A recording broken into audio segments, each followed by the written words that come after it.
It is I again, Madam Carmen, and we're here with another class for BDSM 101. This one is about self-negotiation. BDSM can be an exciting journey to embark on, but we have to make sure that we have the adequate tools and resources to navigate, to make sure that we are practicing ethically and safely. When it comes to establishing yourself in this lifestyle, it's important to establish a list of kinks and boundaries for yourself. Providing potential play partners with these lists can help alleviate your boundaries being crossed, as well as misunderstandings and misinformation. If kinks, fetishes, and boundaries are not discussed during scenes could look like cesspools of violations and abuse. Although BDSM is viewed as an ethically practiced community and lifestyle, it is only that because of consent, boundaries, and negotiation.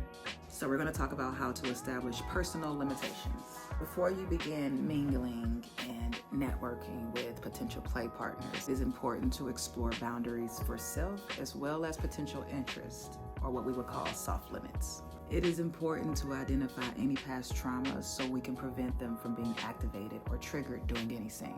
In order to start these lists of limits and boundaries and kinks and fetishes, it's really important to start off with your hard limits. Hard limits help maintain and protect the integrity of one's autonomy. This helps prevent uncomfortable play scenes and consent violations. Hard limits are practices or experiences one may find no pleasure, arousal, or interest in. Hard limits are not to be negotiated or haggled. It is important to establish soft limits as well. Those are the things that you seek interest in participating in or have little to no interest in, but are open to exploring.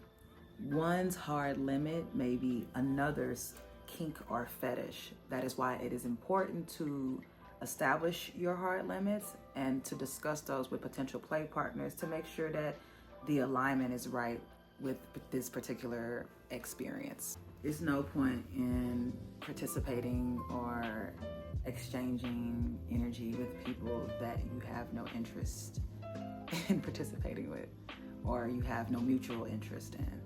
It's okay to establish friendships, relationships, associations, acquaintances with people and individuals within the lifestyle. But if it's people that you're trying to actually engage and actually interact with, it is important for us to know that they want to interact and engage in the same or similar activities. Now, their level of experience may be different than yours, and you may have little to no experience and they may have more experience. It's also important to express those transparencies. Hard limits are: what are the activities you know for sure you don't want to have anything to do with? So that should make it easy when being able to start your list, at least being able to establish a list, knowing for sure, hey, I don't want to deal with any spit, I don't want to deal with any poop, I don't want to deal with any urine, I don't want to deal with any heavy impact. Whatever it is that you don't want to explore it for sure, that you know that it cannot even possibly be a soft limit, we would consider that a hard limit. No, I personally want nothing to do, no association with bestiality, pedophilia, necrophilia, or even race play. I am aware that based on my safety and experiences I desire to have, some activities may induce triggering moments for me. I don't want to participate in them at this time. Everyone deserves the right to protect themselves from acts and activities that they do not want to participate in. Scenes should only take place in environments where everyone feels safe, everyone is aware of the negotiations, the protocols, and the limitations. Establishing kinks and limitations does not have to be explicitly through contractual agreements. I do believe that documenting and notating your limits, fetishes, kinks, and boundaries, all of those things is important just for you to have. Documenting also helps keep a record of one's growth. So if you document your limits and your kinks and your fetishes now in the beginning of your journey, and throughout your journey as you proceed to pursue these particular kinks and fetishes, and you find yourself navigating in spaces or moments of kind of dabbling into your soft limits, hey, those may even become fetishes or kinks over time. Not only documenting your limitations, but also documenting your growth and your establishing yourself within your experiences with your kinks. So if you are learning how to use this paddle, for instance, and while you're participating in impact play, and you want to perfect your swing, you want to make sure that you're using more of wrist than arm, because that's what we use when we're participating in paddling. We use more wrist, less arm. Then you would want to document, maybe make videos of yourself using your paddles or your implements, whatever it is that you're trying to better your skill set at. It is useful for all potential play partners to have a list, a simple list of things that they're into and things that they're not into. It could be just as simple as the do's and the don'ts, the likes, the dislikes. Just a list helps establish that foundation. So having these lists can establish specific details within your kinks and your fetishes. So if you do like paddling, if you do enjoy receiving impact play, you can express the amounts of impact that you enjoy. You can express the type of implements you enjoy having used on you. You can express the soft limits. You can express the implements that you have not yet been able to experience, but you are open to experiencing. That's what your list is about. It's a personalized list for you. This is a gift that you're gifting yourself along your journey of kink. It is also important to establish and distinguish these particular kinks, whether they're something that you're giving or receiving or both. Now for me, as far as impact play, I am someone who would put on my list as a giver. I am someone who gives impact. I am someone who tops. But I'm the dom. I am not someone who usually receives impact play. That is important to specify when trying to establish potential play partners. You may find yourself establishing a scene with someone who may be interested in topping you while you're also interested in topping them. Now, this may not be a dilemma if either or both or you guys are switches. Now, switch is someone who identifies as both a top and a dom, and they're instinctively, whatever percentage that is specific to those particular people. Some people are top-leaning switches or bottom-leaning switches, but nevertheless, a switch is a switch. Understanding that switch may be seeking someone to top or bottom. That is really important to discuss and establish when you are negotiating scenes with potential play partners. These lists are not specific to top or bottom. I believe all, whether you are a top, a bottom, or a switch, it is important to establish a list for yourself. Like I said, this establishes that foundation. Regardless of someone's individual role, boundaries are always to be respected. So even if I'm a dom, if I have boundaries, if I'm telling you that I don't like to spit in my subs' mouths, you persistently begging me to spit in your mouth could be triggering and traumatizing to me. You never know why I'm not interested in something unless you ask, but also just respecting the person's boundaries. If I said I'm not interested in spit play or saliva play, respect that. If it's something that you wholeheartedly desire, that is a fetish for you, then it's important for you to establish a relationship or a partnership with someone who is interested in the same mutual kinks as you. A great way to establish that there is enjoyment and pleasure to be experienced is creating a space for all parties to be able to establish and be heard about their experiences, about what they seek, about what they do not find themselves interested in, about what they do not want to participate in. These are things that help us find our true match in establishing partnership in BDSM and kink dynamics. Once your limitations are discussed, it is important to establish what those fetishes and kinks are for yourself. Before I get started with that, we need to understand the difference between fetish and kink. Fetish is a true desire and necessity when it comes to your pleasure, your arousal, and stimulation, meaning it is something that it is required for you to reach that peak or orgasmic experience.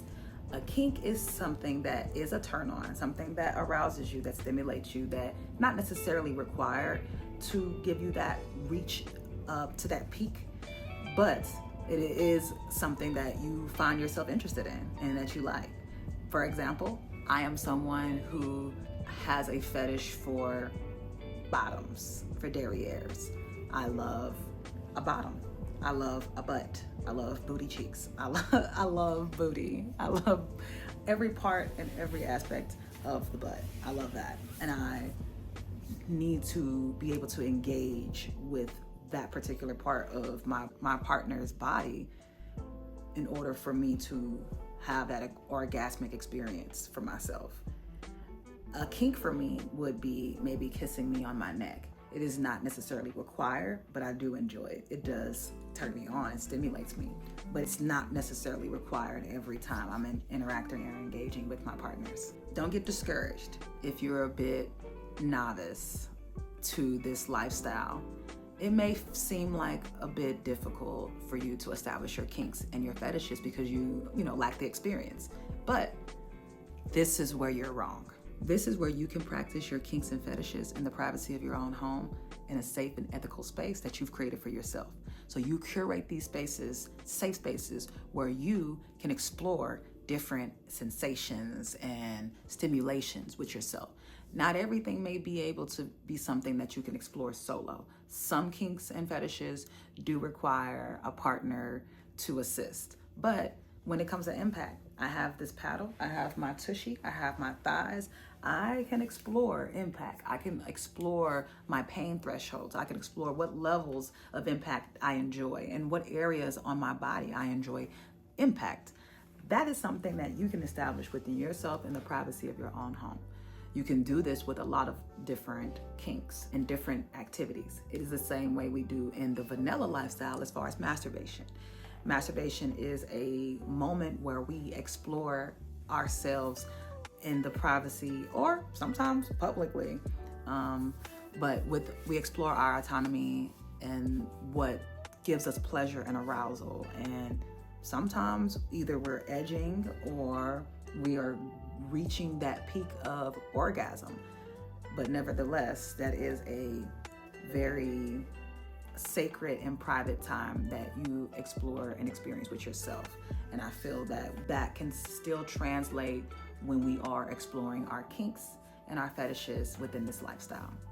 As someone who is new to this lifestyle, a great way to gateway yourself into exploring your kinks and your fetishes is by just, thinking back in moments of times of sexual pleasure and arousal that you experience with whether partnered or solo that you enjoy, and bring that back to surface, whether that is choking or breath play, whether that is light touches across your body, whether that is nipple play, whether you like your hair pulled. Any of those particular things are kinks. If you like them, if they turn you on, they're kinks. So those are part of your list. You can add the things that you incorporate into your foreplay or into your sex life. You can incorporate those into your list. Those are things that you would want to incorporate into your kink list if that is something that you would want to explore with partners.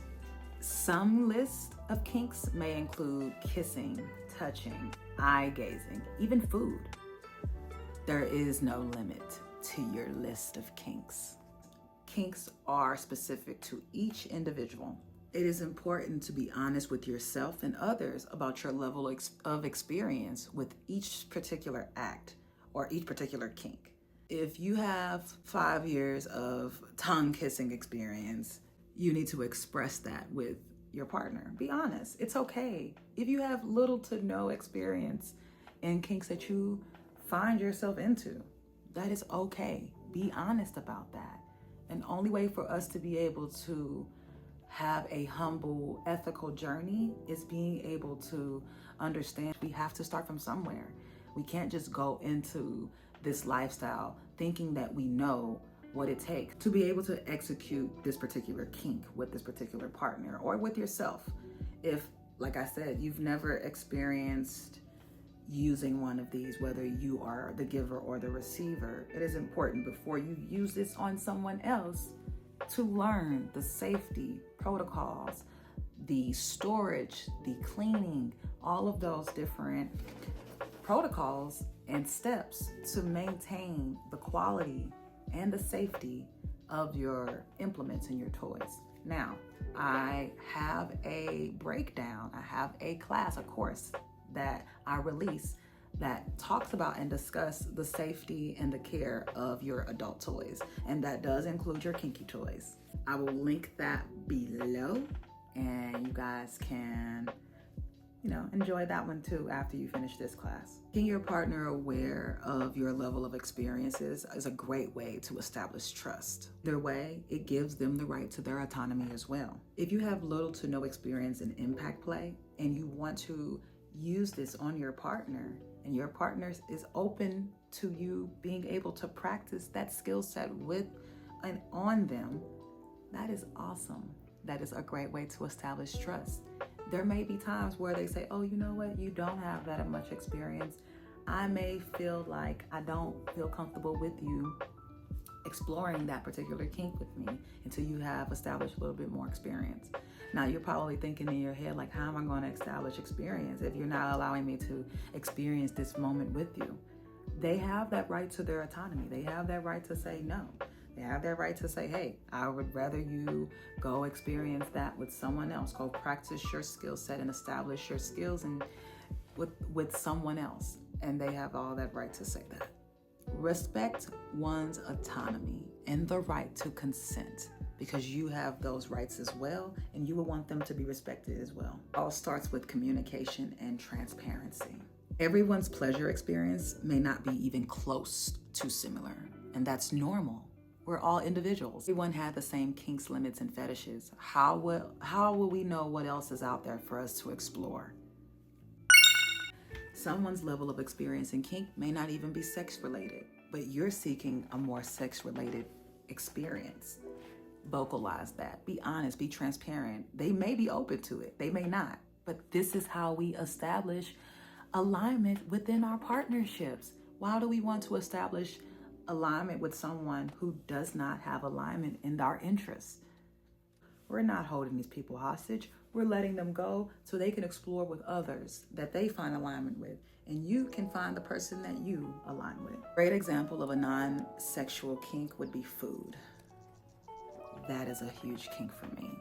I am someone who loves food. I love when I'm being served food. I love being served, but I love specifically when I am being served a meal or a dish or a platter of a meal that I know that I'm going to enjoy, or even that I'm curious about. I love trying new things, and I love being able to explore those different things with my partners or with my lovers, because I know that they put a lot of love in the food for people that they make the food for, that they care about. So I have a food kink. Yummy. Food kinks are not abnormal, especially when it involves the mouth. Oral fixations are definitely a kink. Most times I hear people having an oral fixation, it's usually a fetish. Whether someone likes to have a cigarette in their mouth, a toothpick in their mouth, they like to have their finger, their thumb in their mouth, that is an oral fixation. Whether you enjoy oral stimulation on the giving end, that is an oral fixation. If I've ever heard one myself. People find themselves expressing shame for certain kinks and fetishes. First and foremost, we not out here kink shaming. Although I have been hearing these new trends of people saying that they are kink shaming, I believe that there is no such thing as kink shaming something that is unethical or inhumane.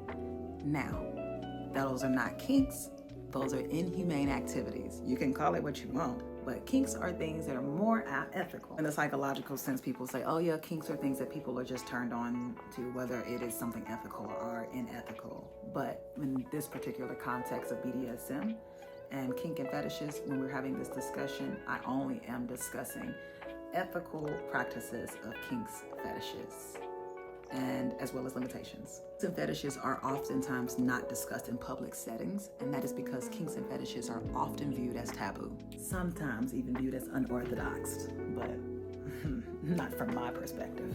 So basically, anything that's deemed taboo is something that society usually just deems unorthodox or savage-like or uncivilized. I know you They lying. often view kinks to be perverted. In America? They often view the lifestyle to be perverted. Have they read a history book? They often view your exploring of sexuality to be perverted. Somebody come look at this. A lot of society is on a more heteronormative binary scale and not exploring outside of the heterosexual normalities that society has placed upon us. When taboo kinks are often explored, they are explored with the knowledge and the awareness of any and all risk. After being in this lifestyle for many years, it is often normal to be shamed by,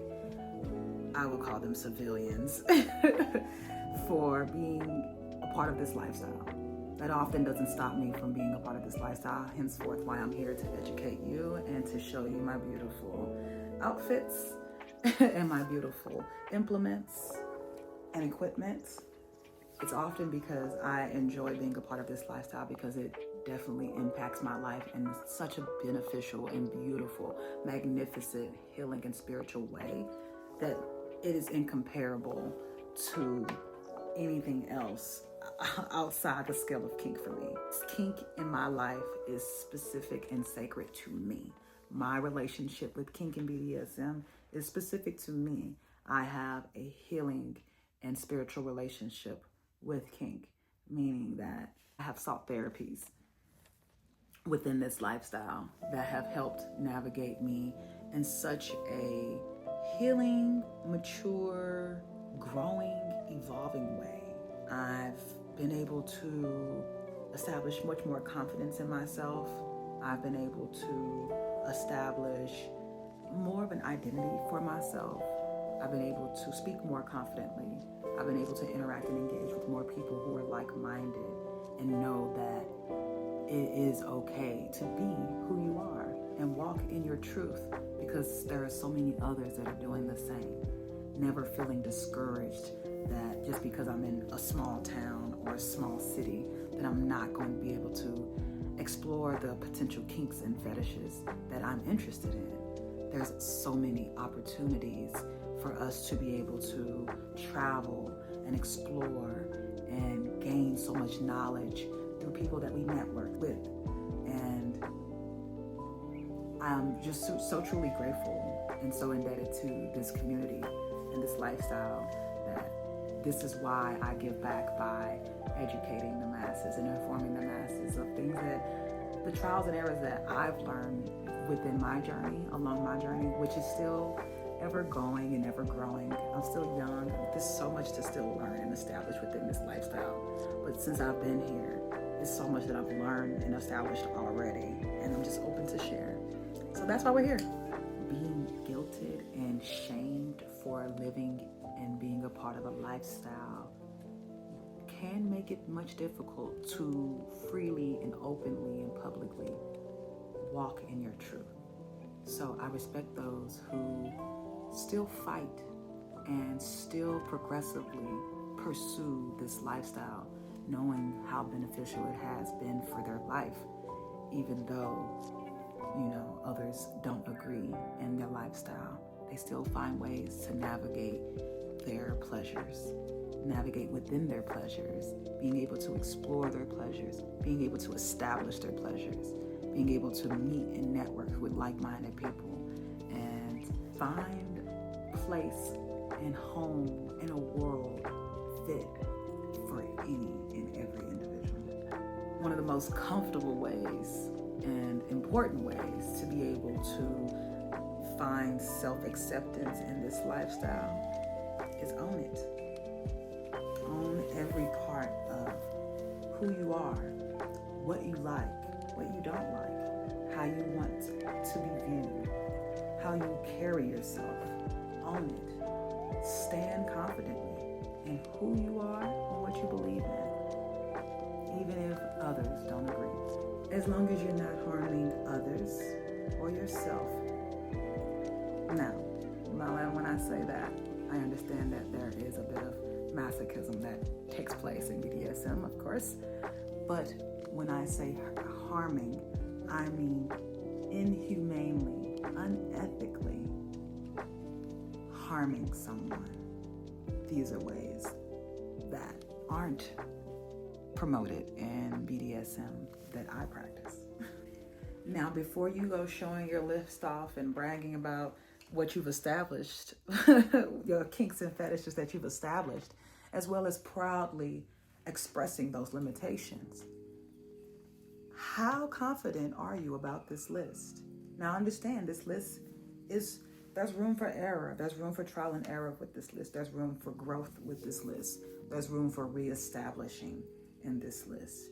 Revisiting this list is something that is highly encouraged. Now, in order for us to evolve and grow, we need to start with our foundation, right? Let's pretend that this is my foundation. We're going to start with this foundation, and this foundation is my first official list upon entry into this lifestyle. Now, I flip this page. Oh, there's room for me to add more information. There's room for me to add more experience within this lifestyle.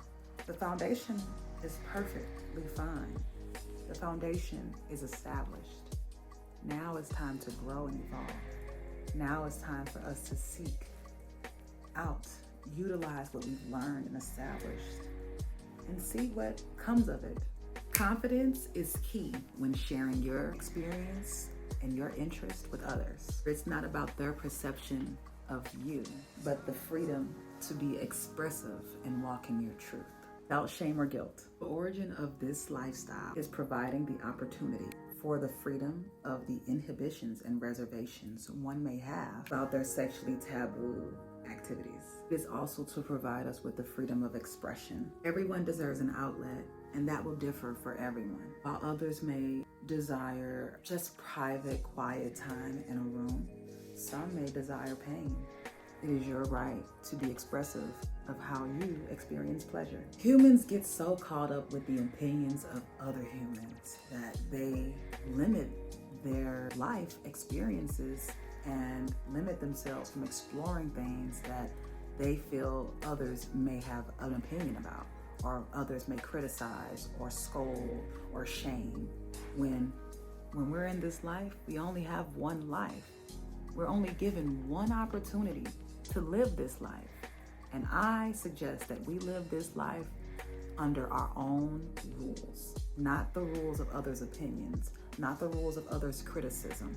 People are going to always have an opinion, like they whether do you live your life by their book or your own.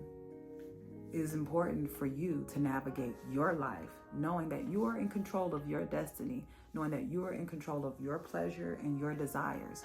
If you find pleasure in BDSM and kink and others find disgust in it, it shouldn't inhibit you or shame you or shun you or discourage you from being your true self and expressing who you are and walking in your truth and finding your tribe, finding those people that you align with, that you can be expressive and be yourself with.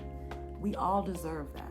Being open about your sex life and your sexual interests can be a moment of vulnerability and transparency for all, especially when those things are so sacred to us. Our sexual experiences and our sexuality is something that we experience alone, that is sacred to us. Having moments and creating spaces to share that experience and to share our interests and desires and our fantasies with our potential partners and lovers is very hard for some people. It's a moment of vulnerability that should be respected and regarded as such.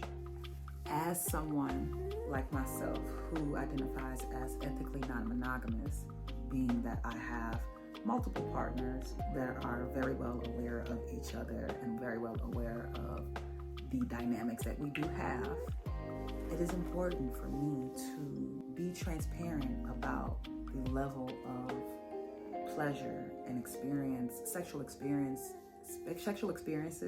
that I would like to have with them. Not all of my sexual escapades are explored synonymously aligned with everyone. I don't spank all of my partners. I don't choke all of my partners. All of my partners have their own specific interests and turn-ons as well. So it's important for us to find that alignment. Now, seeing as I am someone who is very well experienced in this lifestyle, it is easy for people to find alignment within my list because my list is pretty extensive. Now, for me, it's important for me to establish an understanding with them of the level of experience I have versus the level of experience they have, as well as my level of interest in pursuing those particular kinks in this particular moment in my life. It may be someone who's like, hey, I'm trying to test out my pain thresholds. I would love impact play. I'm like consistently on impact play. And I may be in a space right now for my life where I'm not really interested in performing impact play. Maybe my arms are tired. Maybe I want to explore something else. Hey, maybe I want to enjoy some impact play. What? We never know. Regardless of anything else, transparency helps establish a great level of comfort. Self-reflecting on ways that you desire to receive pleasure can be great motivators when it comes to why it's important for us to exchange lists with potential play partners. If I am interested in participating in specific kinks and fetishes, why waste my time not sharing my list? Why not just get to the nitty-gritty? Why not expedite the process? Why not find out now and not waste your time or theirs? Now, as we've mentioned earlier, these lists are sacred to us. They are our most vulnerable interests and desires and fantasies and experiences. These are our most sacred, sensual, sexual moments sometimes, right? So we feel like, why would we just share our list all willy-nilly to anybody? That is why it's important to discern first. Discernment is very important. Discerning. Discerning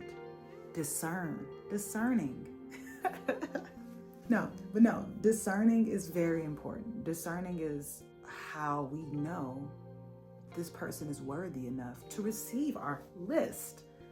Why are we giving our list to anyone? Why are we giving our body, our experiences, our orgasms to just any old body?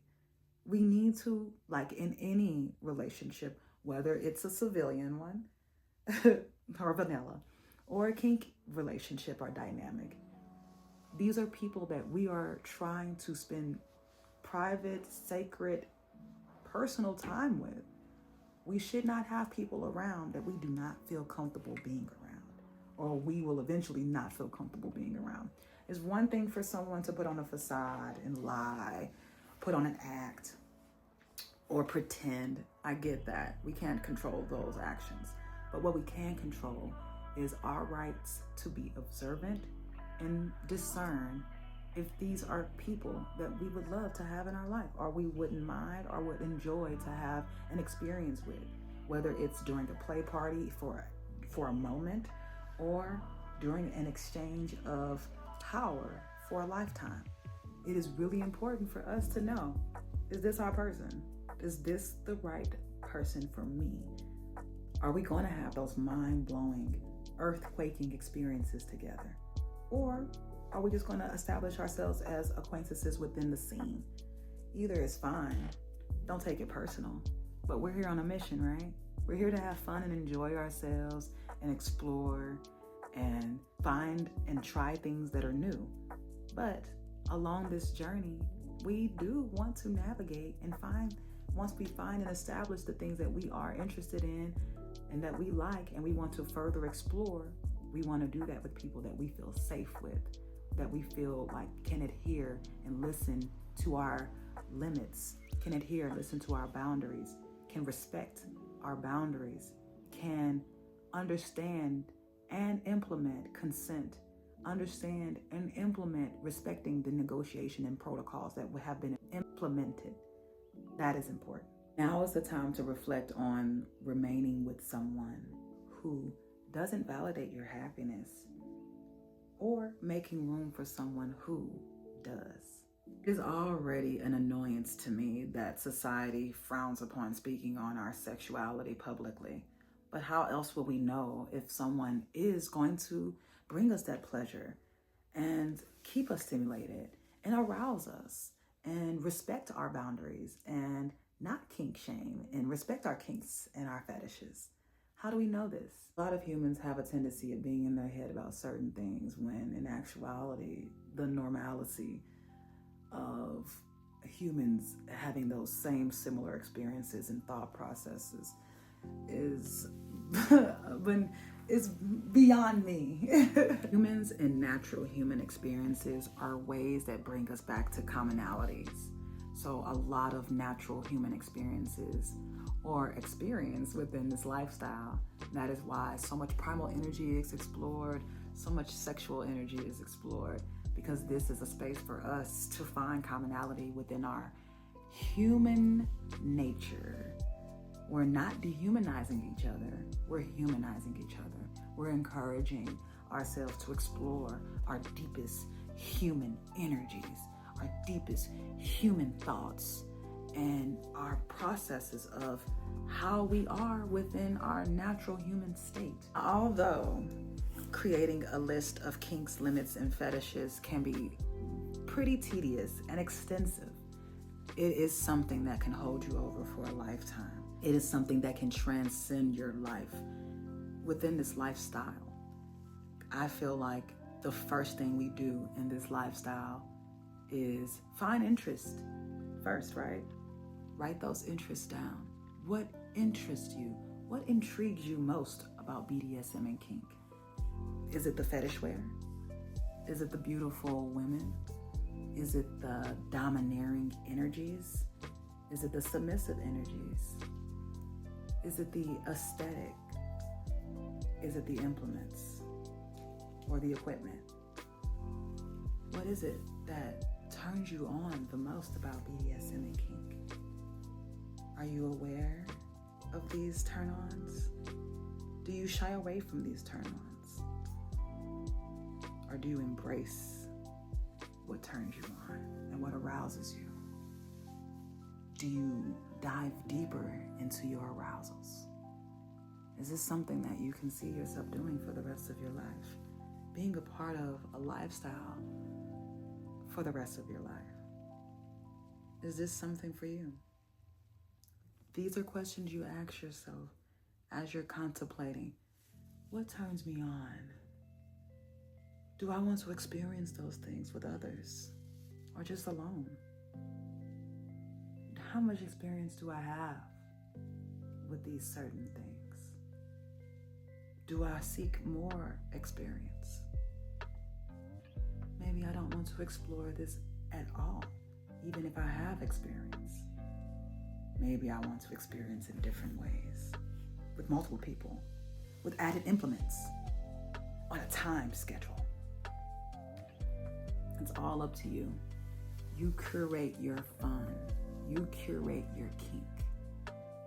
This lifestyle, this community, is all about how you perceive it for yourself. What do you perceive for yourself? How do you see yourself in this lifestyle? How do you see yourself being a part of this lifestyle, contributing to this lifestyle? I honor this lifestyle by giving this knowledge to you, and I hope that you take this knowledge and do with it what I believe you can, and that is transcend your level of sexual escapades and limit your level of sexual inhibitions, only for them to become something you only can experience when you are walking in your truth and living in your true light. Salute to the most mind-blowing orgasms.